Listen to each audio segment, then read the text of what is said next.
Theory of Reincarnation, Reincarnation Vertical Bar. Answers from Science and Philosophy.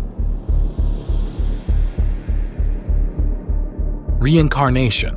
Reincarnation is an issue mentioned in Eastern beliefs and religions.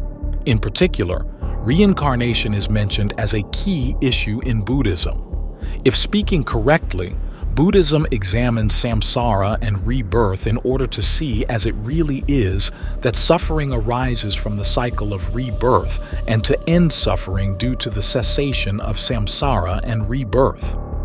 That's why in Buddhism there is a popular expression, life and death are great, meaning if we die in this life, what world will we be reborn to? Where can I be born? This is an important matter for each of us. It is called the great matter of life and death. But from ancient times until now, the concept of reincarnation has been understood very vaguely and abstractly.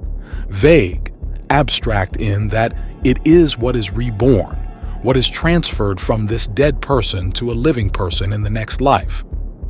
According to religions, there is a soul. After death, the soul, conceived as a monolithic structure, will leave the disintegrating body and enter another body called reincarnation, which is quite understandable. Buddhism denies the soul and at the same time denies a consciousness that is monolithic, neither born nor destroyed. So what is reborn is a difficult problem that the explanations and commentaries of all sects do not have clear or evasive answers. Right in the Great Sutra of Complete Love of the Majjhima Nikaya, after denying that there is no consciousness comes rebirth. Because consciousness arises due to conditions, consciousness has the nature of birth and death, impermanence. It is not permanent, so it is impossible for consciousness to move from this body to another body in the next life. But the sutra does not clearly state what goes into rebirth or reincarnation. According to this sutra, when parents have intercourse and the mother is pregnant and has a warm scent, the fetus will appear. Thus, what comes to reincarnation is a warm scent. But what is warm incense? What are the properties? Because of the presence of warm scent, there is no explanation, so it is also a very vague and abstract concept. Later, some advocated rebirth. But karma is body, speech, and mind that arise and then pass away. It is also impermanent, so saying that it is reincarnated is very vague and has an eternal view. So what goes into reincarnation? What moves from a dead person into the fetus? To have a transparent answer, we must observe the truth that is happening.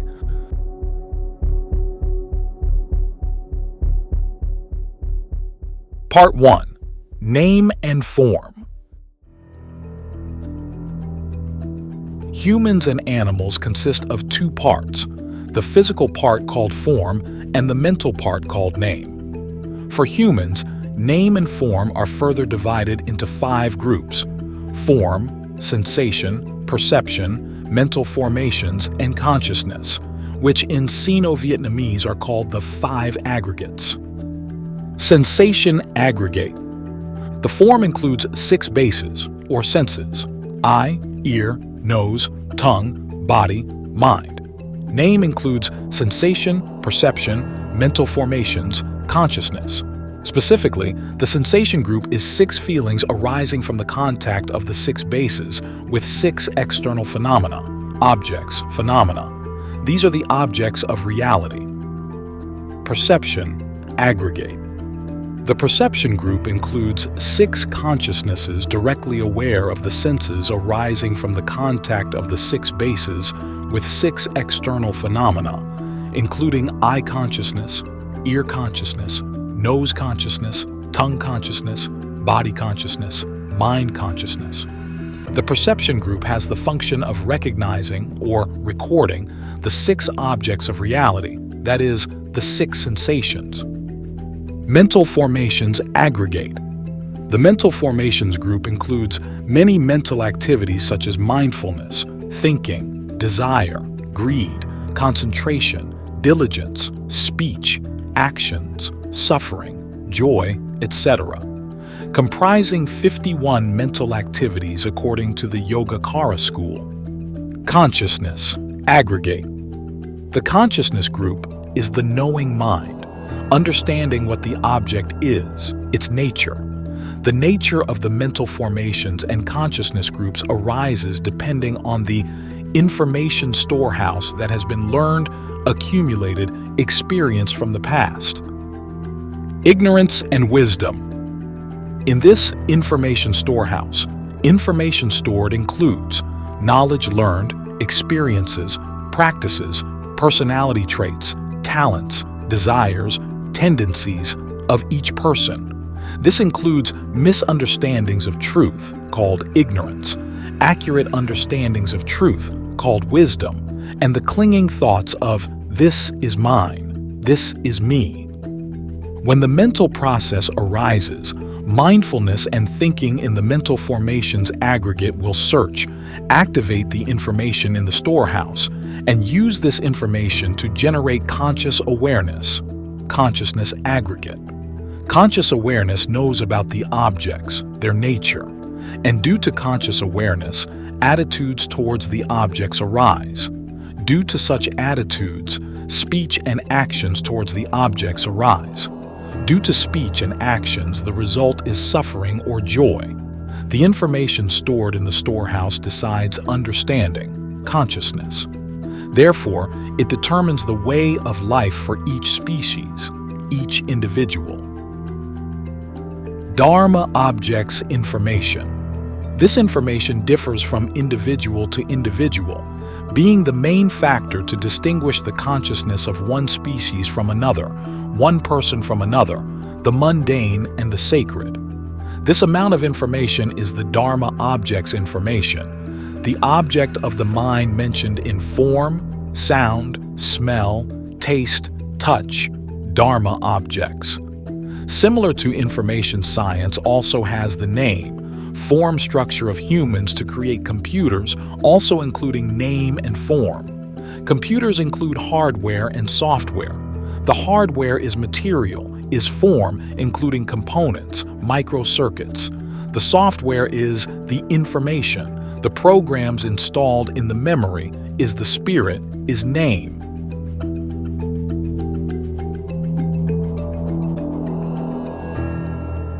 Part 2. The information storehouse. Where is this storehouse for information located? Traditionally, it has been believed that this information about Dharma objects is stored in the mind, as the mind was conceived as a single, unified structure. However, the truth is that the mind is a category that includes many types of mind, divided into 4 types: sensation, perception, mental formations, consciousness, known as name.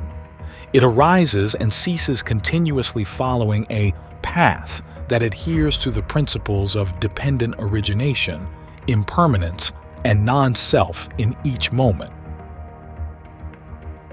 Principle of dependent origination. The truth about non-self was realized and taught by Buddha Shakyamuni more than 2,600 years ago. All phenomena, dharmas, are without self, meaning they are ownerless, without a proprietor, and there is nothing that can be considered the owner, possessor, or controller of these phenomena. This truth was not invented by the Buddha, but discovered by him. The truth of non-self is to be personally seen and known by observing the principle of dependent origination. Contact between 2 causes leads to their cessation and the arising of an effect. This effect arises due to the contact between the 2 causes, conditionality, and is thus called dependent origination. During 45 years of teaching, the Buddha used various methods to analyze, demonstrate, instruct, and teach clearly that there is no existence of a self, an eternal soul that owns or controls the body and mind, form and name, asserting that all phenomena, whether name or form, are without self. They are not a single, unified structure, and thus cannot store information. So where is PAP-TRAN information stored and displayed?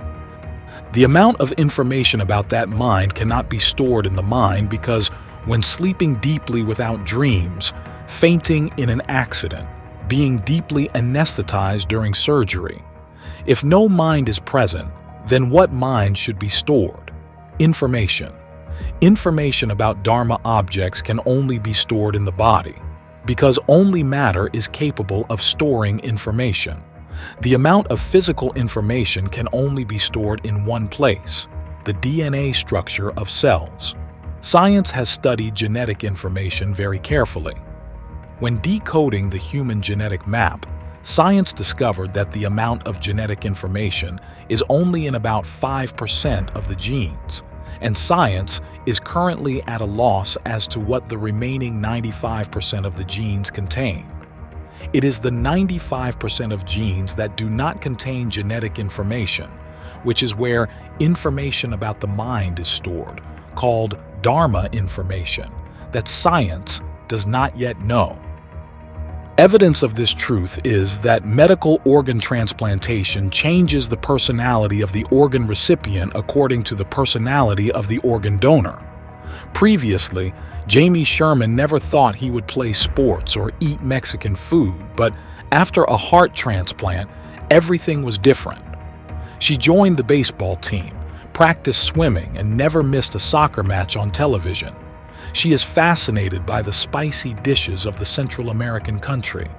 Surprised by her change, she researched and learned that all those habits belonged to the person who gave her his heart. He is an amateur athlete at Kansas State University, USA. A 47-year-old man after a heart transplant suddenly fell in love with classical melodies, especially music written for the violin, even though he had been musically blind since childhood. It turns out that his new heart previously belonged to a young woman who loved classical music and played the violin. Another person, after receiving a heart transplant from a girl with anorexia, suddenly had symptoms of discomfort and nausea when smelling cooking. A 58-year-old businessman from Arizona, USA, he is passionate about work and has had only one concern for money most of his life. After receiving a heart transplant from a social activist, he gave up business and devoted most of his time to charity work. Refer to organ transplant changing personality on Google. During an organ transplant, for example, a heart replacement, the Dharma information of the dead person stored in the DNA of the heart cells will be transferred to the DNA of the cells in the living person's body. And so, in the DNA of the organ transplant recipient, there will be two amounts of Dharma information from both the living and the dead. Therefore, when the mental process arises, it will use both of the above information, so the person receiving the organ transplant will have new personalities. For example, for a young man whose heart was replaced by another young man in a traffic accident, when his eyes come into contact with the living person's parents or friends, his eye consciousness only sees, or records, the image without knowing the object. What is that statue? Next, the information about the image seen by the conscious mind will be transmitted to the information store in the DNA of brain neurons for processing, and NIM, memory, will search for compatible image information that has been recorded, saved to storage from the past. Next, thinking will analyze, compare, contrast, synthesize, conclude, and give rise to a conscious mind, knowing that these are our parents, friends of the living, and there will be attitudes and behaviors of living people. If we see the dead person's parents or friends, then mindfulness and thinking will compare and contrast with the information of the dead person, and the consciousness that arises will still know that these are our parents and friends of the dead person, and will have the attitudes and behaviors of the dead. Here, There are not two souls or two consciousnesses residing in one body, but the mind process uses two amounts of information of the living and the dead stored in the DNA structure of the cell. So, in the DNA structure of the cells in the body, there are two amounts of information, which are genetic information and Dharma information. However, the genetic information in every different cell is partly the same and partly different. It is like the Dharma sealing information stored in different types of cells. Although they are somewhat similar, they also have different parts depending on the function of each cell type.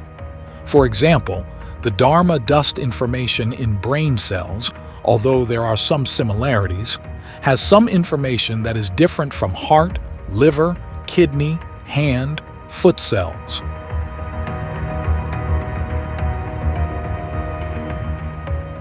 Part 3. Death and Rebirth as a Transformation Being.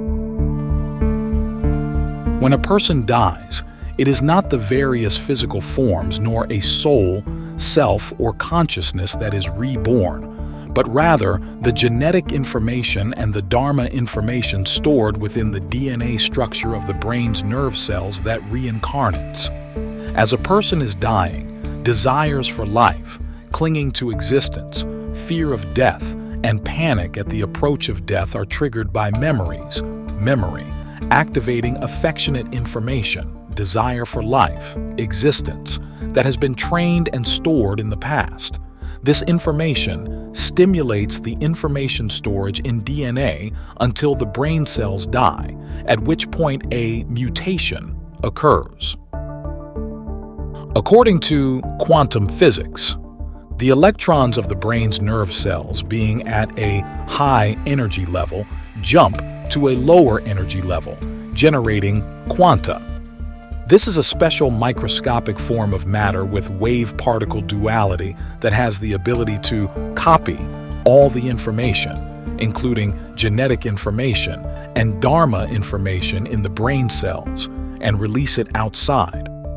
The entity that escapes from the dead body is not a soul nor purely spiritual, but it consists of two parts, matter and spirit, or form and name. This occurs similarly to when writing a message on a phone and pressing electromagnetic waves, matter, form, carrying the information, spirit, name of that message are generated and transmitted. The electromagnetic wave is form, the message is name, and this form-name pair interacts with another phone, separating the name, message, from the form, electromagnetic wave. What escapes from the dead body? The entity that escapes from the dead body consists of name and form resembling a sentient being, hence called a transformation being. Due to the interaction between name and form, essentially an interaction among the information, mental pathways are still generated. The mental pathways of a transformation being are similar to the sixth consciousness of human interaction with Dharma information, with the mind of thought consciousness and intention consciousness. This is similar to how humans perceive in dreams, though such realms are not external but arise from interactions among stored information. A transformation being not only perceives realms generated by interactions within its information storage, but does so without human eyes, ears, nose, tongue, body, and thus cannot directly perceive reality. Because the form of it has wave-particle duality, quantum, it can penetrate through walls, trees, people, objects. Therefore, when a transformation being penetrates a person, an interaction occurs between the transformation being's information and the information storage of that person. Through this interaction, mental pathways are generated, and the transformation being perceives reality through the perceptions of that person. This ability is known as empathy, understanding another's mind. However, the reality perceived through others' senses is still an illusion for the transformation being. With seeing and knowing such illusions, the life of a transformation being still experiences likes and dislikes, joy and sorrow, resentment and happiness, suffering and desires for eating, sex and pleasure. But they can never be fulfilled, not even slightly. All are mere illusions. The existence of transformation beings is real. Transformation beings exist in this space with humans and interact with humans at countless different levels. There are 3 types of transformation beings. The first type suffers less and enjoys more due to the creation of numerous good deeds when they were human. Religions consider these as deva. The second type suffers terribly and horrifically due to adopting wrong views and committing numerous severe bad deeds when they were human. Religions consider these as beings in hell. The third type includes the remaining transformation beings, very diverse in species and complex in abilities and character. Although transformation beings also have some joy and happiness, suffering is still the main part, and this is a suffering that human life can hardly imagine. Religions consider these as asuras, hungry ghosts, preta, spirits, the deceased in the underworld. The existence of these transformation beings depends on the karmic forces created when they were human, ranging from an hour or a day to thousands of millions of years. Transformation beings exist until the interaction of information exhausts the karmic forces created in life. At that point, the transformation being will interact with the combined egg and sperm. The transformation being dies here and gives rise to a new embryo, to a new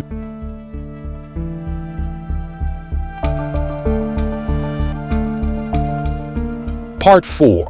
Transformation beings reborn as oviparous or viviparous. When the karmic forces created in the past life of a person have been exhausted according to the operation of the life of a transformation being, then the transformation being can interact with the egg and sperm that have combined. Naturally, the interaction only occurs when there is a compatibility between the information of the transformation being and the information of the parents through the egg and sperm. For example, 2 phones with 2 different SM numbers calling each other. There will be a compatibility between these 2 types of information through the telecommunications network, and the signal from one device will uniquely reach the other device whether they are placed next to each other or half a globe apart. The signal will not reach a third device. Similarly, when there is interaction between the transformation being and the zygote, egg combined with sperm, both cease to exist and give rise to an embryo. The embryo consists of 2 parts, name and form. Name includes genetic information of the father and mother, genetic information of the deceased, transformation being, and dharma information of the deceased, transformation being. Form is the material part of the egg and sperm. This embryo interacts with nutrients from the mother's body to divide and develop into different types of cells. The division and development process is influenced by these 4 types of information. Therefore, when born, the body not only absorbs genetic information from the parents, but also from the person who died in the previous life. Thus, children may resemble their father or mother, or differ entirely from them, resembling the person from a previous life. Therefore, children born of the same parents but completely different from each other, or with congenital diseases not inherited from their parents or lineage, but from a previous life. Each child is born with a distinct temperament because, in its DNA, in its information storage, there is dharma information from a previous life. During the embryo's development, there are genetic mutations, so some information surfaces, making many child prodigies remember from a young age the talents from their previous lives. Many people, due to special accidents causing genetic mutations, remember many details about their past lives,